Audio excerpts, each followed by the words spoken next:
Now let's come to the first hadith. The very few I'm going to quote, but they're very important. The Prophet said, sallallahu ta'ala alayhi wa sallam, the hadith is in Sahih Muslim, and it is perhaps the most important of the hadith I'm going to quote tonight, this one. He said, when Dajjal is released, he will live on earth for 40 days. One day like a year. One day like a month. One day like a week. And the rest of his days like your days. When his day is like our day, he will be in our dimension of time.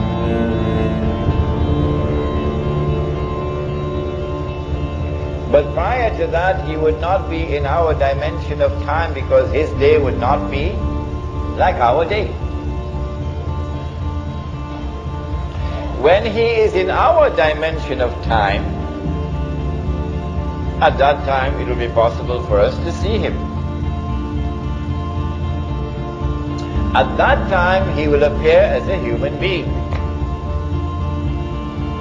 A human being, not a system, not a civilization, a human being. And he would be a Jew. And he would be a young man, powerfully built, curly hair. At that time, when he appears in the world, in our dimension of time, the Prophet said, alayhi salatu wasalam, he will come from the east. He pointed his finger 20 times to the east. The Dajjal will come from the east. But what about prior to that, when he will not be in our dimension of time? Where will he be, for example, when his day is like a year? Where will he be? Do we have any answer to that? He's going to be on earth, but we won't be able to see him. The angels, are they here in this room? Yes? How many?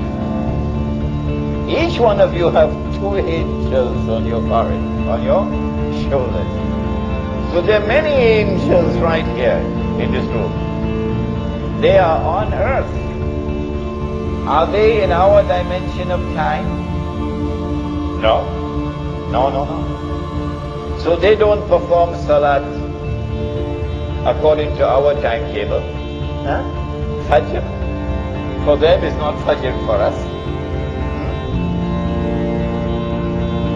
If we were to go into that day in which they live, and we have to perform salat, can we perform salat according to this timetable?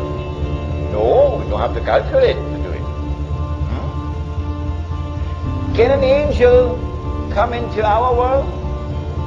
Can an angel come into our dimension of time so we can see the angel?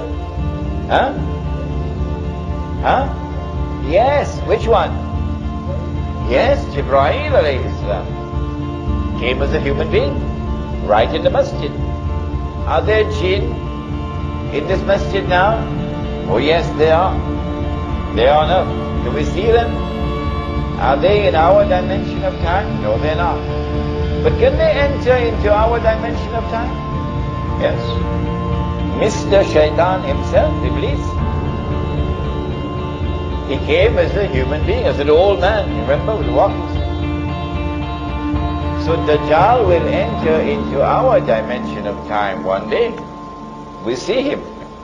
But prior to that, in a day which is like a year, where will he be?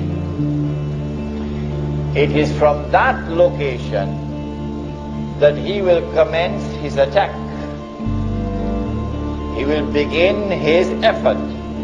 Number one, to liberate the Holy Land. Number two, to bring the Jews back to the Holy Land. Number three, to restore the state of Israel. Number four, you know what's number four. From that location, he will begin the effort. Where will it be? Fortunately for us, we have the answer. And it is also in Sahih Muslim. It is known as the hadith of Tamim al-Dari. Listen to it carefully now. Tamim al-Dari was a Christian who took the Shahada, became a Muslim in Medina. He came to the Prophet ﷺ and narrated an experience which he had. The Prophet ﷺ, after the Salat in the Masjid, asked the people, sit down, sit down. I have something to tell you.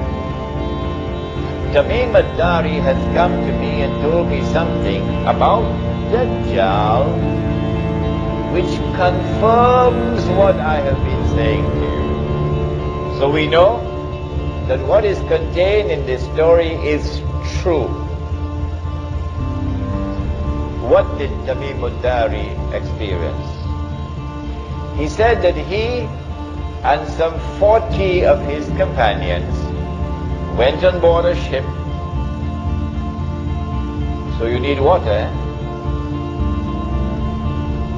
So they have to go in some place where you can travel with a ship.